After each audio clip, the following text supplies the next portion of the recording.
சகோதரர் விஜயை பொறுத்த வரைக்கும் நான் பல முறை சொல்லியிருக்கிறேன், தமிழ் திரையுலகில் மிகப்பெரிய ஒரு நட்சத்திரம். அப்படி தமிழ் துறையில் ஒரு நட்சத்திரமா இருக்கும் பொழுது கண்டிப்பா அவர்களுக்கு ஒரு இளைஞர்களுடைய ஆதரவு கணிசமா இருக்காது, மறுக்கல நான். அதே வேளையில் இன்னைக்கு ஒரு அரசியல் கட்சியை தொடங்கி இன்னைக்கு வருகின்ற சட்டமன்ற தேர்தல் அவர் ஒரு அணியா அவர் போட்டியிட போறார்.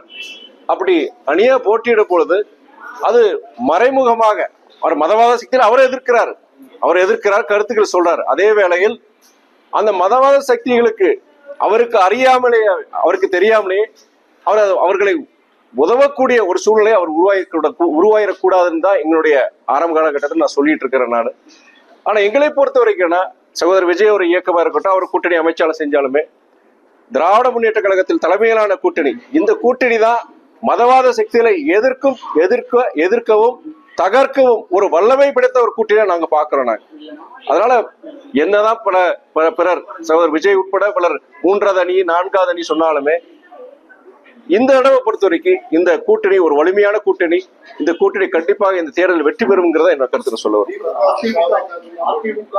விஜய் பாஜக கூட்டணி அமைச்சா தமிழ்நாட்டில் வெற்றி வாய்ப்புகள் இதற்கான வாய்ப்புகள் நீங்க இல்லாத ஊருக்கு வழியை சொல்றீங்க நீங்க.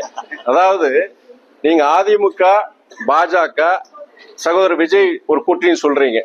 சகோதரர் விஜயை பொறுத்த வரைக்கும் அவர் ஆரம்ப காலகட்டத்திலிருந்தே அவர் அரசியலுக்கு வந்ததுல இருந்து முதல்ல இன்னைக்கு வரைக்கும் என்ன சொல்றாருன்னா, பாஜகவை பொறுத்த வரைக்கும் மதவாத சக்தி, நான் என்னுடைய கொள்கையை எதிரிட்டு அவரு ஆரம்ப காலகட்டத்தில் இது வரைக்கும் சொல்லிட்டு இருக்காரு. அப்படி சொல்லும் பொழுது எப்படி அவரு இன்னைக்கு பாஜக அதிமுக கூட்டணியில் எப்படி இணைவாரு? அதுக்கு வாய்ப்பே கிடையாது.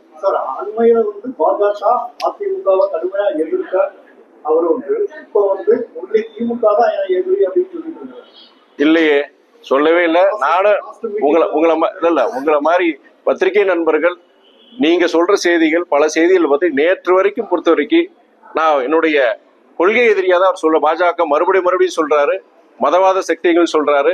தமிழ்நாட்டில் பொறுத்த வரைக்கும் அவங்க எந்த விதத்திலையும் அவங்க வளர்ந்துடக்கூடாதுங்கிறது அந்த அவர் சொல்லிட்டு தான் இருக்கிறார்.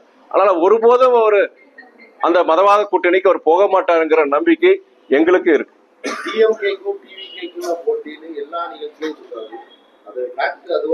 நீங்க அண்ணன் எடப்பாடி கிட்ட கேட்டீங்கன்னா அவர் அதிமுகவுக்கும் திமுக கூட்டணிக்கும் போட்டின்னு சொல்லுவாரு. சகோதரர் விஜய் கிட்ட கேட்டீங்கன்னா அவருடைய இயக்கத்துக்கும் திமுக கூட்டணிக்கு தான் போட்டின்னு சொல்லுவாங்க. ஆனா ஆக மொத்தத்துல எத்தனை அணிகள் இருந்தாலுமே தமிழ்நாட்டை பொறுத்த வரைக்கும் திமுக கூட்டணி வர்சஸ் மற்ற கூட்டணிகள் தான் வருது.